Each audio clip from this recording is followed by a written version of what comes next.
Auzubillahiminash-shaytanir-rajeem. Bismillahir-rahmanir-rahim. Assalamu-alaikum. Ji-ayanu, Pakhera-gale, Ni-hao, Junushumme, Washmale. Ohio Gonzaimas, Guten Morgen, Ola, Bonjour, Privyet, Kaifahal, Halashumachatore, Ahlan Wasal, Marhaba, Buna, Mucho, Gracias, Swabi, Bhalli Kareaya, Hosh Galdin, and Ayosayo, Huya Mora, Adab, and thank you very much, everybody, for tuning into PTV World. You're certainly watching World this morning, alongside my very well-learned colleague who happens to be Miss Haja Sati. I happen to be Shahzad Hassan Khan, and a very happy Friday to each and every one of you. But first things first, hello Haja, how are you feeling today? Assalamu alaikum. Thank you so much for introducing me. Juba Mubarak to you and our viewers out there. So Shahzad, I was taking a very interesting class yesterday, and they talked about the notion of what does home mean to you. So for example, when we talk about the home, we are negotiating a lot of identities inside our home. We're also negotiating about our loneliness. So some people might feel lonely in their house. For some, it might be empowering notion. For example, for me, I want that bubble or space where I could retreat back, where I don't want to talk to anyone, and I can satisfy my social need of communicating by delving into the books. And also there's a particular space in my balcony that there's a marble slab put on there. I used to sit there and I used to read something, and it was such a I don't do it nowadays because it's very cold out there, but it was such an empowering notion for me because I can also see the greenery, the trees out there, and I can interact with there. And I do feel in the 21st century, which is so fast paced, which is so digitalized, that we can't observe the changing seasonalities of the nature as much as we used to do back in our childhood, or as our ancestors used to do, because they were more interacting with the nature. But for some, it can be the home, the notion of the home can be very engaging notion for them, right? So they don't feel very happy when inside their home. They might feel more happy while they're outside of their home, partying around, or maybe hanging with their friends, stuff like that, right? So what about you? All right, for me, I think it's a wonderful question, but Haja, you know, for obviously for people who are actually married, I think home is where, because I get a lot of... wife is? No, because I get a lot of homesickness, you know, so every time I'm traveling outside the city or outside the country, you know, that the first thing which actually comes up to my mind is my parents, you know, or my kids or wife. And it's because of the fact that we have such a social norm at our place. So imagine on every Sunday, alhamdulillah, my parents have had this initiative of calling over all my sisters and brother-in-laws and kids for a Sunday brunch. You know, sit down together, have that halwa puri, and then, you know, kids roaming around, and then one nephew is kind of doing something mischievous as well. The other kids are fighting. So I'm very used to of this sort of family get together, or an ambience at home. But for me, you know, when we speak about home, you know, to me, obviously it is where my daughters are in the first place, because I get a lot of homesickness. You know, I miss my home. So imagine that, you know, even in England, I do have my home, but it certainly does not feel like home, because when kids are not around, wife, your parents are not around, you know, that's exactly how I feel. But having said that, within my own home, ladies and gentlemen, I have a separate room. You know, so I do not have like a combined room, but I have a separate room because my daughters do not want me to use the same space where they are, you know, so they do not want to coexist. They're like, Daddy, you really need to step outside our room. So I respect their privacy.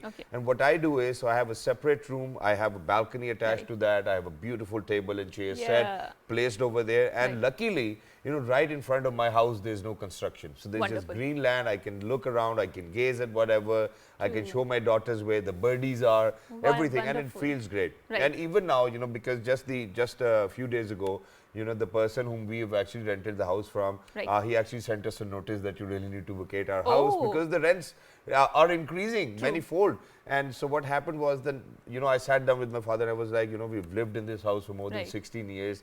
And I certainly do not feel like going away from here. So he was like, Putter, you know what, the best part is that alhamdulillah, you can afford to live in a newer house. Let's move on to a newer house. But yes, having said that, I think that safe space is really important. My parents would never come into my room because God forbid if they would, I don't know what to do. And then imagine, so, you know, I have that entire alley to myself, and then my friends can actually come over to my room, you know, without interfering into any of our household chores, whatever is taking place. So there's a special way which takes you to my room if you're a friend of mine. And then usually, if you come into my room, you will see that my friends are there. So, very nicely you put it that how the notion is home is also linked with your parents, with the people with whom you are cohabitating. For example, because my mom is very particular about me having not very healthy diet, and she's always scolding me that, you know, you're not having healthy food and you're working constantly, and then you will require energy, because whatever you eat now in your young days, you are going to exert it, especially when it comes to your older days. We really need to think if we are still young or not. I mean, for parents, we might be. Speak about yourself, okay, Mamu? For parents, we might be. But having said that, I think that's great, because, you know, just a few days ago, I actually did make a few changes in my diet. So imagine that with winters, you know, you do get those pain in bones and, you know, backbone, and then collarbone, and then shoulder. And then I was like, yeah, what am I doing wrong? So, you know, all this time and all these years I've been having, you know, brown bread in my breakfast. I was like, hey, you know what, Wahid, you really need to make me some parathas with desi ghee. You know, I think we really need to combat with winter. But before we speak about that, because we have an entire segment, ladies and gentlemen, which will be about, you know, back surgeries, or whether we should get back surgeries or not, or whether do we have treatments with which we can actually, you know, kind of treat disc prolapses. Ladies and gentlemen, one of the most commonest problems over here in the country, and it actually kind of has a very negative impact on your life as well. You cannot walk, you cannot sit for long, so the only thing you're doing is lying down. So can we treat it without an operation? I think that's the question. We will answer it, but right after the top stories. So first up, let's see what's happening. So Prime Minister Shehbaz Sharif has arrived in the United Arab Emirates on a two-day official visit. UAE's Ministers of Economic Affairs Abdullah Tawq Al Mari received the Prime Minister and his delegation on their arrival at the Abu Dhabi airport. Prime Minister is accompanied by a high-level delegation, including key members of his cabinet. And obviously, this trip is an extension of the Geneva trip, which he undertook with his top leadership in order to impress upon the world that obviously they need to do more when it comes to the climate change discourse. Just talking is not enough, because the countries which are in the global south, climate vulnerable countries like Pakistan, which are literally feeling the heat and the effects of the climate change, they're very vulnerable to that. And we have seen the destruction, the chaos that climate has caused, and not just to the economy, but also to the people. And obviously, this can happen to any country out there, because we have seen that there is a shift in the weather patterns. In Saudi Arabia, it was raining and it was also snowing, especially in a desert. This is an abnormality. This is not a normal thing, right? So in order to... And Haja, in addition to that, I think, you know, because where you mentioned about Geneva too, I think I would want to kind of thank to all of those nations which came together, you know, all of those banks which were out there who actually pledged for $8 billion, you know, for the remuneration or for building back better over here in Pakistan. We hope that, you know, we're going to get it sooner. So that we can I don't want to thank them, because I think this is their right thing to do, because this is what we deserve, right? This is not an aid or something. This is the reparation that they are giving to us, and we certainly deserve that, because this climate change is certainly their making, and we are suffering the effects of that. But I'm still of the mindset that we still really need to thank them as well, because it's not that it was an obligation for them, but they felt it. I think they felt our pain. That then we certainly really need to kind of thank each and every one of those individuals who've taken these initiatives from Pakistani government, ladies and gentlemen, and second, all of those people who actually came on board. But now moving on, where it is a very disturbing news for me, so I would want you to kind of go ahead with that. True. So in the past few years, we have seen that how Hindu nationalists have converged around the Hindutva ideology, and how they're actually making the lives of the Muslims very difficult there. Their political oxygen is receding, not just political oxygen, but also in a more literal sense, because we've seen so many mob lynching out there. And Hindu Nationalist Party have tugged India far to the right, away from the multicultural foundation and self-styled secular democracy. The rise of Hindu nationalist violence has led to uneasiness and fear among the Muslims. Indian authorities, rather than catching the culprits, are arresting dozens of Muslims and demolishing their properties. So, I mean, I would like to deconstruct this concept of the secular democracy, because especially in a Mumbai or Bombay, which is a very pertinent metropolitan in the India, we could see that there is an institutionalized discrimination against the Muslims. They could not buy the properties out there in their own names. I mean, their renting was so much difficult, so much so that very prominent Bollywood actors couldn't even, rent out their properties there. So this is an institutionalized discrimination against the Muslim,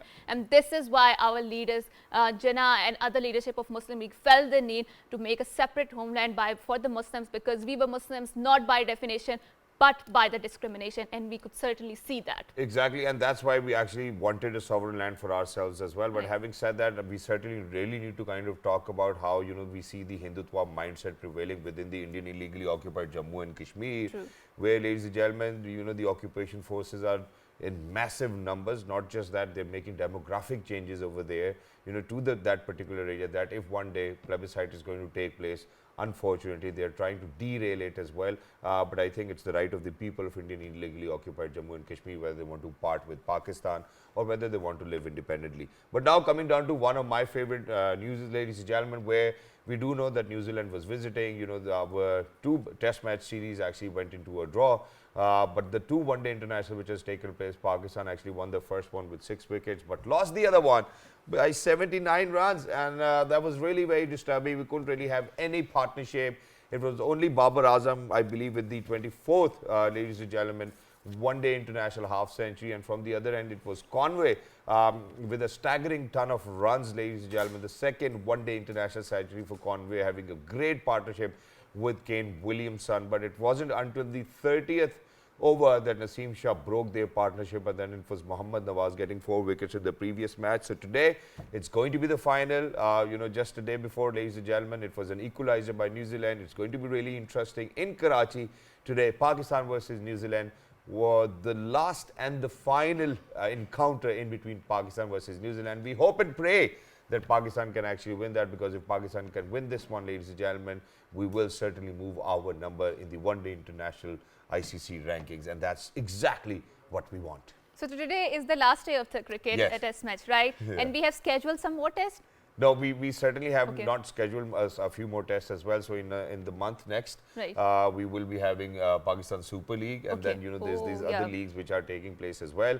But Alhamdulillah, you know, it has been a very longer cycle of cricket, you know, and Hajo always every day will ask me, are your cricket shows over? Are your cricket shows over? So finally today they're going to get over. I'm going to get like 10 or 15 days off, and I'm very happy about it. I'm like, hey, you know what? I certainly needed that. So we've seen that when a Pakistani team is not playing up to the mark, but obviously for some it might be painful. But it is said in a more philosophical tones, without pain there is no gain, right? But when it comes to more medical aspects of it, like Shahzad mentioned, we are going to deliberate and pontificate over that. We've seen that, like Shahzad and I was discussing before we went on air, that how when we wake up, we're often feeling the pain in our back, and because our posture might not be very great in that sense. And also there is this element of mobility which used to be there in the ancestors' life. It's not much more prevalent in our lives, because if you can see, we are obviously traveling on our cars and we are not walking that enough. And in general, I see that in Pakistan, there's not that much culture of walking or exercising, and it is very much important. With you. She has it. Okay, so imagine that Haja has actually got a treadmill at her place. She knows that if she's going to use a treadmill for 30 or 40 minutes every single day, she might not even feel a tinge of pain. But guess what? You know, she's feeling the cold. She does not go to that room where the treadmill is, and hence she's okay with pain. Don't do that. Why are you doing that to yourself? But okay, ladies and gentlemen, we have a fair enough solution.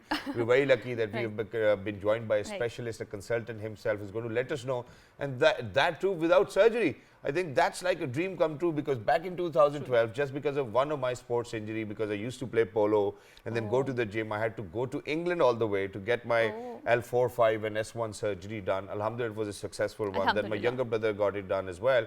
But why not, you know, discuss all of those ways with which we can actually not get the surgery, not spend a lot of money, and be at 100% health. Ladies and gentlemen, without any further ado, we're very lucky that we've been joined by this wonderful specialist, pain management consultant, who happens to be Dr. Shahzad Kareem Bhatti Saab.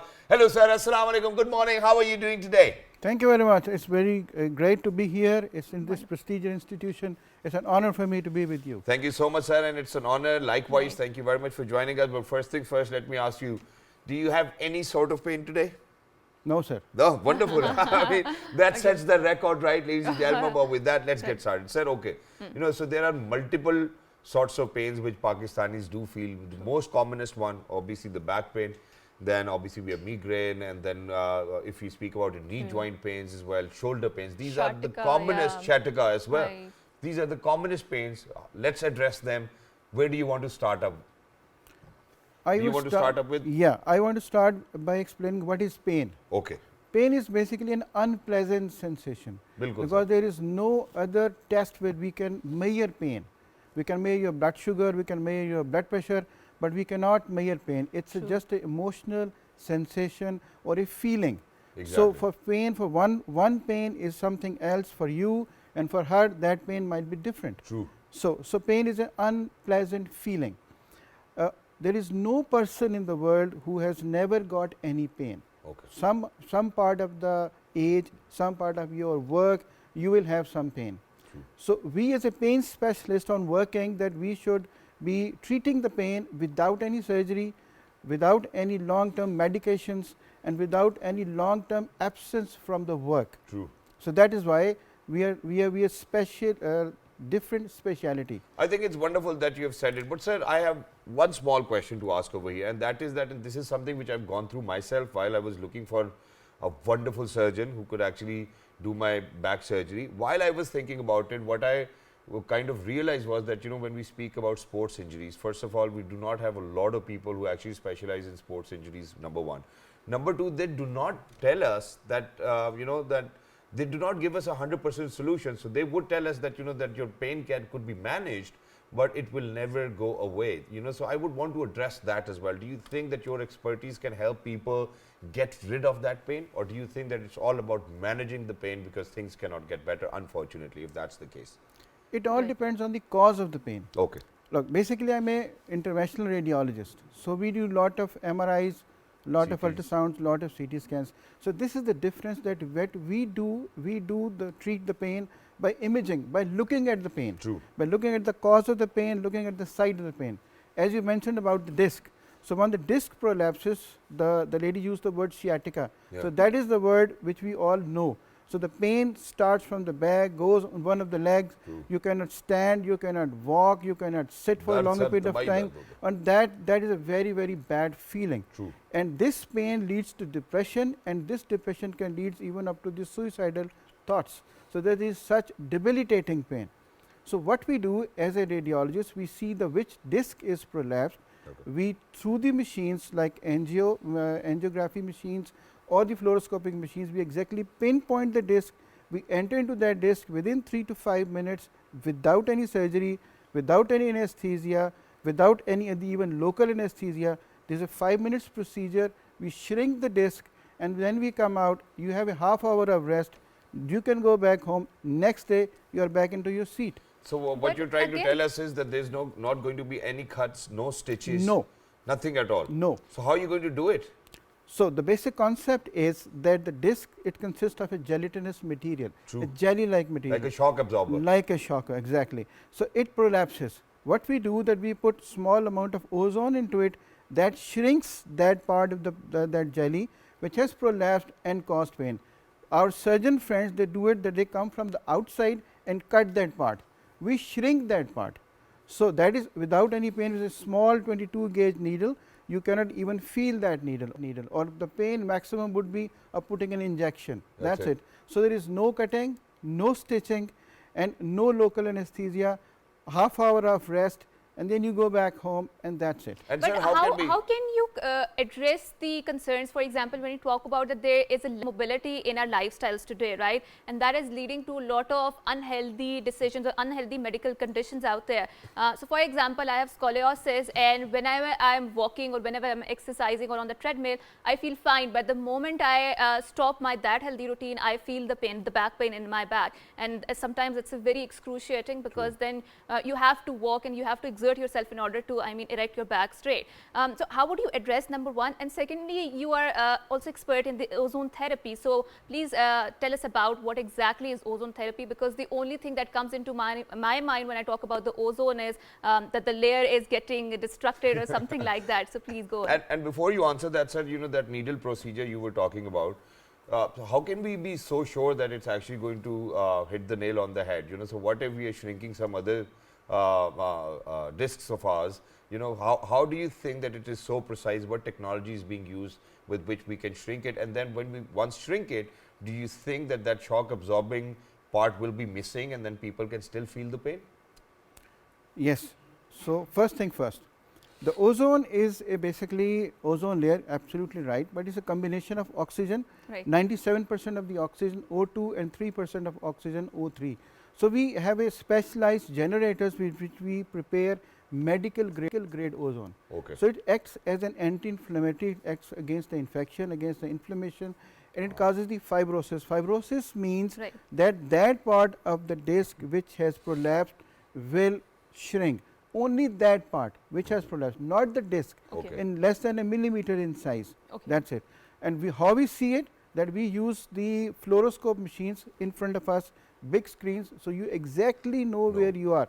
This is the beauty of it. As a radiologist, I do a lot of MRIs, I do a lot of ultrasounds, I do a lot of CT scans. So, you hit the pinpoint target and you exactly know where you are, you exactly know which amount of ozone you are injecting, you exactly know where what type of procedure you are doing. So, that is absolutely safe, no complications at all. So, we have done more than 65,000 patients in Pakistan. I just presented a few days ago my work in Turkey, Istanbul. I got training in Europe from Italy. So, it is a very popular thing in Europe.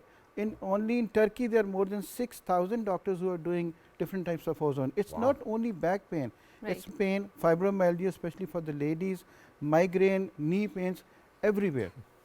So, it is very safe. So, we can use it everywhere, that is what you are saying. And now coming back to where she said about scoliosis. So, pain is not one single subject, it is a lifestyle, that is what I am trying to tell you. So, exactly the exercise, the diet, your movements, your muscle strength, they all add. The posture, yes, exactly. The correct posture. The only key word, the only words which we use and we tell our patients is that you can rely on the one single sentence. Once you sit on with your back straight, you will not be having pain. So, one single sentence, sit with your back straight. And I think with so much, I think we are glued to the social media, in the computers and the laptops, certainly that posture suffers a lot. So, talking about the pains and why we see that there's a resurgence of pain or back pain, especially in the winter season, what is the medical research behind it? In winter season, there are few things are happening. Number one, the days are small. We are having small amount of sunshine, we have small amount of movements, our muscles, they get stuck, they get less amount of oxygen, they are not moving around, we are not exercising. Number two, the diet. Look at the diet we are having in this season. The young man was describing about the diet. Yes. So, so diets are different.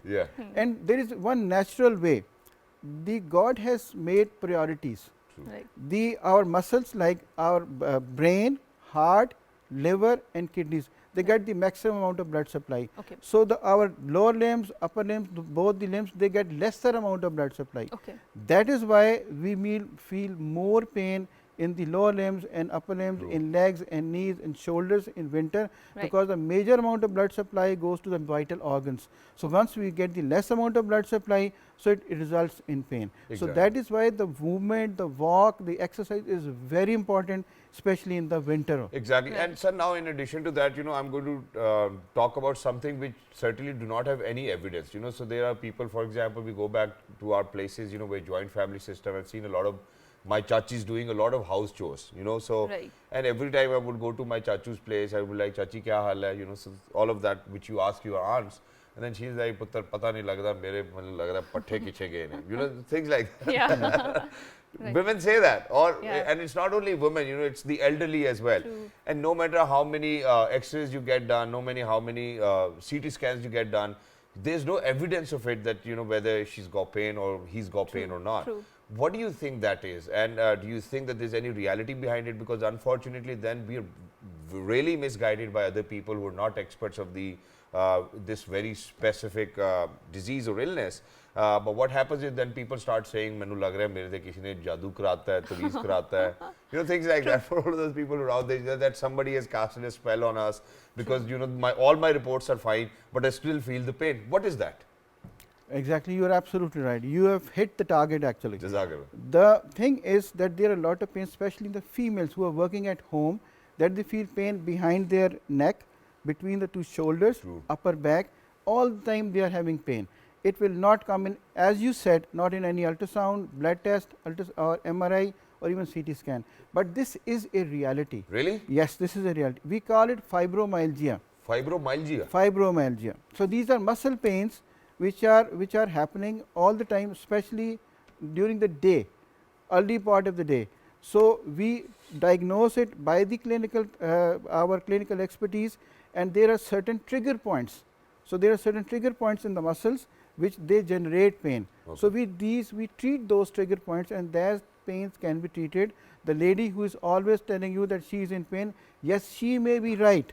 Right. हर दफा ड्रामे नहीं कर रही. Okay. She Right. may be right. Listen to her, talk to her, get her treated. She'll be happy. She'll make you good meals, and she'll be in a good mood. Yeah, Right. only if we want her to. But having said that, sir, I think that this responsibility actually lies upon the doctor, with which True. we were in discussion prior to, him or the doctor saying that, hey, you know what, I couldn't really find anything, so I don't know what's wrong over here. So I think that the doctors really need to be more aware about this Yes. condition.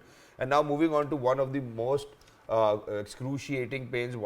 Obviously, any pain, ladies and gentlemen, first of all, is unbearable for any human who's out there, and it's certainly not important for us to be very brave about it. So imagine when I got my back surgery done, sir. This nurse walked in and she said, Mr. Khan, your surgery went well, but imagine that all of those people who come from Pakistan are very reluctant to take painkillers.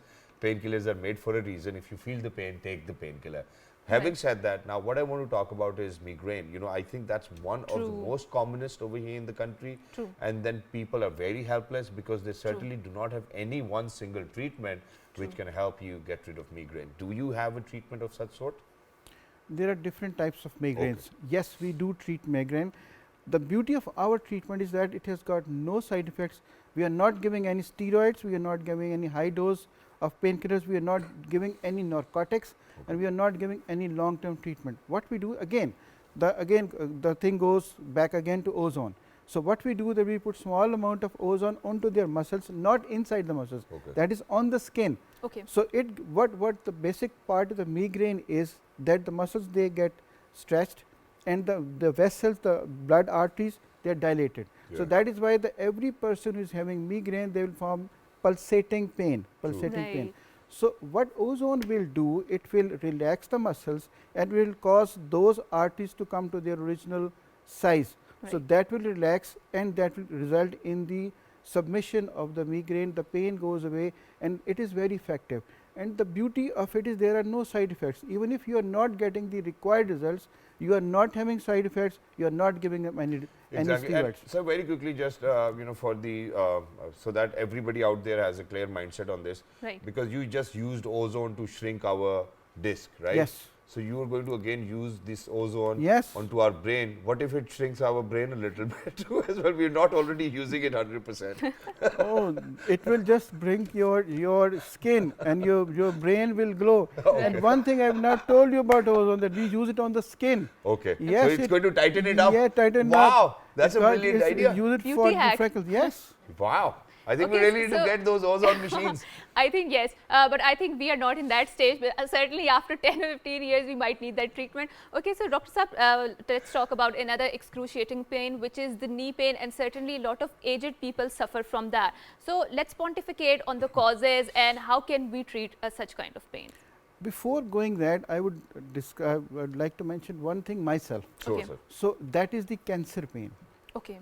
Lot of people in Pakistan, they are having cancer treatments.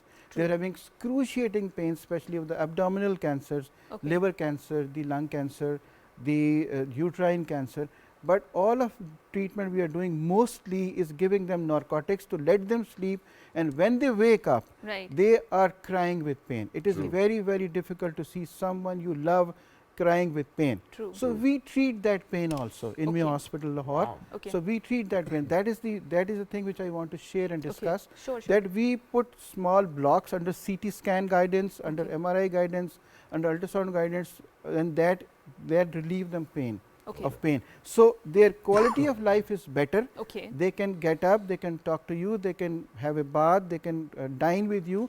but still the cancer treatment is going on with the oncology people, but we treat that cancer pain so that they can have a good quality of life. And sir, while you have said it, thank you very much for you know, kind of sharing it with our audiences out there as well. I think that's something which a lot of people need over here in the country. But having said that, when you treat that pain, do you think that it will have any impact on the treatment going on with your oncologist? No. No, it will help them because it will increase their immunity, it can increase their strength. I think the oncology people will get more good, better results because the patient will be emotionally higher up, he will be more cooperative, he will be listening to him, and once he is taking good meals, his immunity will be better. I think the oncology people, they will be helped by this. Wow, wonderful.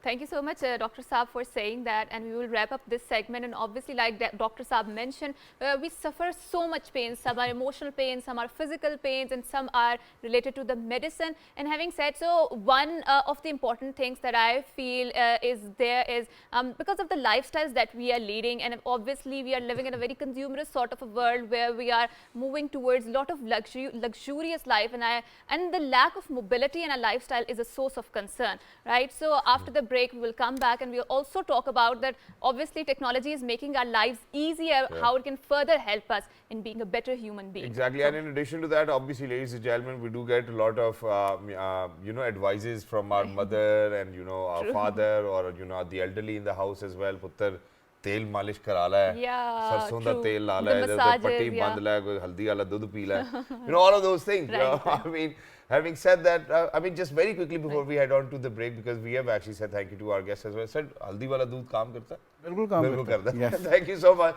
So all these times, our mothers and parents, whatever they have been telling us, ladies and gentlemen, please make sure that you follow them, and then afterwards ask them to pray for you. I think that's going to help you. We're heading out towards a short break. Don't go anywhere, because when you guys will come back, ladies and gentlemen, we've always spoken about technological intervention and that we really need to create something of our own. We need to do a lot of research.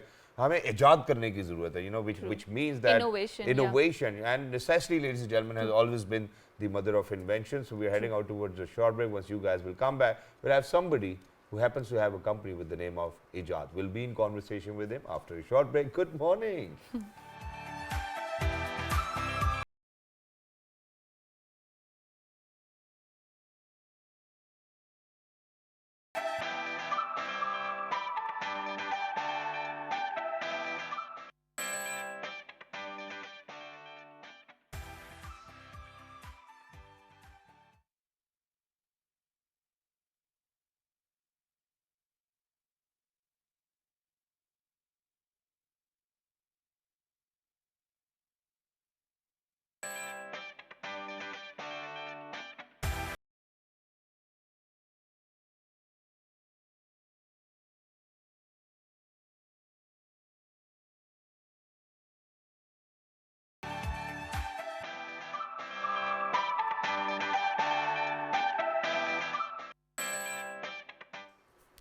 Welcome back, and certainly when we got into break, we were talking about how we will talk about the technology, and it's my personal opinion. Obviously, people may have a different opinion that when we talk about the technology, the conversations are mostly hinged around the profitability or the capital, but I think there's a high point that we need to talk more the conversations more than the profitability. It should incorporate the humanity, the humanness element of that, and how technology can help out people out there, in the masses out there, and when it comes to the humanity. And in addition to that, Haja, I would actually want to speak about how technology can actually enable us do a lot of wonderful things, you know, and we've totally been speaking about it for the last, I believe 8 or 9 years, ever since I started with my morning show, that the government really needs to put in initiatives where we do a lot of research, a lot of development. We produce our own cell phones. Why not? So imagine, you know, if we were producing probably a truck full of wheat.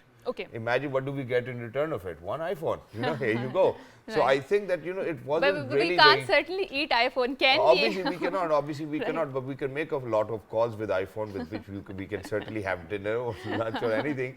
But having said that, you know, there was this need for us to kind of have this sustainable development with which we produce our own items for ourselves and for the rest of the world, and that was the way forward. So the government is obviously doing what they could, but ladies and gentlemen, there are people like me and you who have taken up that initiative. So imagine this gentleman who we will be introducing, actually came up with the name Ijad Labs, as I mentioned before as well. So they're making a lot of things for Pakistan and then commercializing, then sending them to elsewhere if they're required anywhere in the world. But not just that, ladies and gentlemen, he actually happens to be one of those people who envisioned the Future Festival, which actually kind of what they do is they kind of take on board all of those people who are into technology, make sure that they're going to share their technologies and what they have worked on. They've had a fund of $200 million.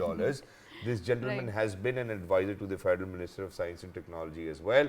We will be in conversation with him and let's see where Pakistan is heading. So without any further ado, we're very lucky that we've been joined by, ladies and gentlemen, the Chief Executive Officer of Ijad Labs and obviously the person behind Future Fest. Ladies and gentlemen, he is Mr. Azish Azam. Hello, assalamu alaikum, good morning. Walaikum salam ji, thank you so much for such a nice introduction. You truly deserve this, that, brother, and we certainly wanted Pakistanis to step up in the game, and you've done it, alhamdulillah. And you have not done it for yourself, that's the best part, you've done it for a lot of other people. So first things first, I would want to talk about Ijad Labs. You know, how did you got the idea? Did you have the same mindset which I was sharing with our audiences that yaar kaun karega, khud hi karte hain? Absolutely, absolutely. I think I was one of the lucky few who got the opportunity to travel abroad, see a few things. And you know, this thought always bothered me that, you know, what is the kasoor, I would say, of the youth of Pakistan, right? Why can't we get visas? Why are we not able to get the same opportunities that other people have? And you know, technology has sorted it. Like we don't need to now move outside. We don't, like 30 years before, you have this people moving outside, doing degrees, becoming like a diaspora that is contributing significantly, right? So the next Pakistani diaspora is going to be sitting here, right? It just needs internet and a laptop and they're going to get all the dollars for us. Yeah, and they'll get all the dollars for us. And it is already happening. I think why we started this and why we keep doing this is because I personally believe that this is literally the only sector which can disrupt life, which can improve this country, and which can bring this country to a level where it is globally recognized, right? You talked about agriculture and wheat. You know, like I talked to a big agri group and they said that the gap in natural yield for the current land that we have and we're not utilizing is $50 billion, right? So if we just put in more technology like precision agriculture and a lot of like GMOs and seeds and stuff, we can get $50 billion worth of exports just from agriculture, right? So technology is not just freelancing and online startups. It is how we implement the latest innovations in life itself, in education. Let's talk about latest innovations as well. You know, with Ijad Labs, what have you innovated? So our role is to enable the technology ecosystem to connect startups with international investors, but at the same time build a soft image for our country. We believe that, you know, yes, we have this amazing youth that is talented, that is hardworking, and that is unlike anything I've personally seen in any country in the world, right? We are like next level hard workers, right? We have all these difficult situations that we pass through in life, and we are trained to, you know, go through this and put in all our energy, and we just need to direct this energy in the right direction, which we feel is technology, because it has a better ROI, not just for the individual himself, his family, but for the country as well. Imagine like 1 million people earning $10,000 per year, right?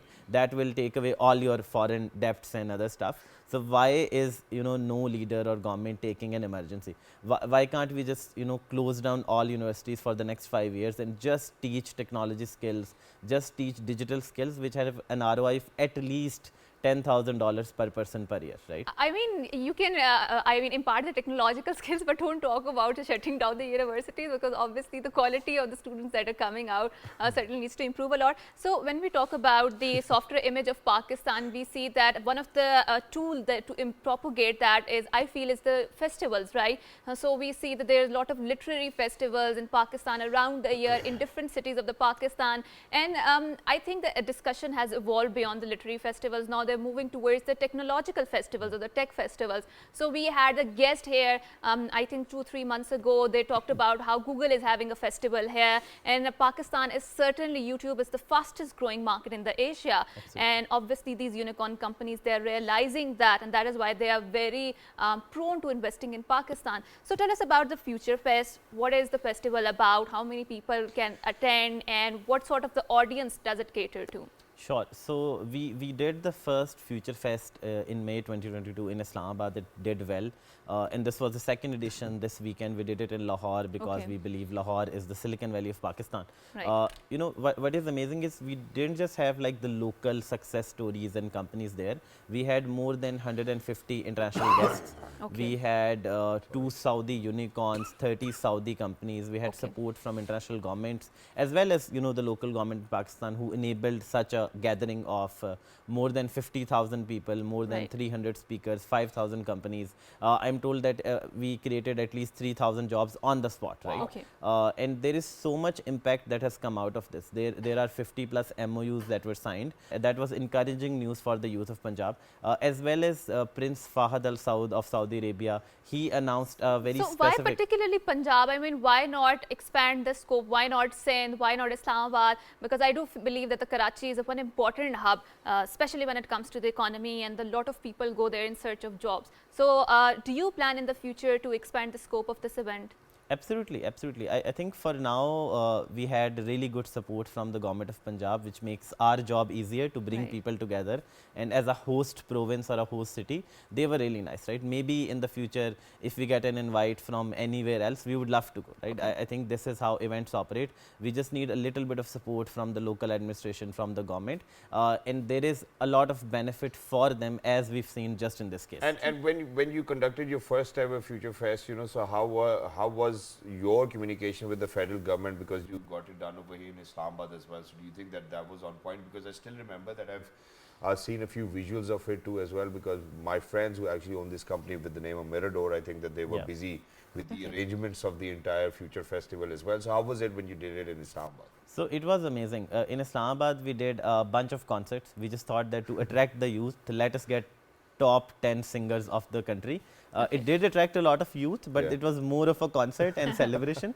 This year we did musical stuff, but that was like on the down low, and we did a lot of workshops and expo and job fairs and so many sessions, and the youth loved it. We had almost the same level of footfall, but they were much more focused on learning rather than fun. I think learning with fun is fine, just fun is not fine. Exactly. And having said that, obviously Pakistan happens to be the only, I believe, the Islamic Republic of Pakistan, when we speak about it, nuclear power, an Islamic country. But having said that, obviously, not just that, our Air Force makes their own fighter jets as well. So we do have a lot of consumption for technology. We've been selling these planes to other countries too as well. It's not that Pakistanis cannot do it. Provided the opportunity, alhamdulillah, we have done it no matter what happens. How do you see the future? Do you think that Pakistan's future, Pakistan will actually be one of the most high-tech countries within the subcontinent? Is that what we're envisioning? I think if you can dream something, you can achieve it as well. We just need to collectively come around this vision that we want to make Pakistan the tech hub, not just of the region, but the world, right? We have the youth, we have the mind. It is just about now learning and training. We see all these different countries that have grown so well on the knowledge economy. We just need to propagate this to our youth, to our leaders, to our whole ecosystem, that this is the way forward, right? That this is the only way forward, probably. And that is how we come at par with the world, not just by fixing the issues and innovating for the problems inside the country, but essentially creating these things that can then be used around the world, right? And that definitely sums up our program today as well. Well, thank you very much, Azim, for being with us. Lovely to be in conversation with such a vibrant, dedicated, passionate human being. Thank you so much. Who wants to take things in his own control and do it for the rest of the country and the nation and the public. I think we certainly owe you a lot of debt. Thank you so much. Please continue to do so, continue to provide opportunities to other people who are brilliant, smart, and can actually contribute towards the economic prosperity of the country. Once again, thank you so much. Allah Baba ko hamesha khush rakhe aur in jaise sabko. But for everybody who's out there, ladies and gentlemen, this was our humble initiative of making sure that we bring to you all of those people who can add value to your life. And we did that today, and we will continue to do so every single day. Today, it happens to be Jummah. Please make sure that you remember us, our entire team. There are a lot of people who actually help us to be on air every single morning so that we can bring value to you. So please make sure that you remember them all in your prayers. Anything you want to say, Hajra? So I want to say that the technology is obviously has this propensity of being an enabler and also a divider, right? But obviously we want the technology to be great enabler so that all the people, all the humanity, all of them who are living in Pakistan can have the same benefits as those who are in the power having, right? So with that, we will end our show. Until next time, it's a good boy and good morning. Morning. Brah.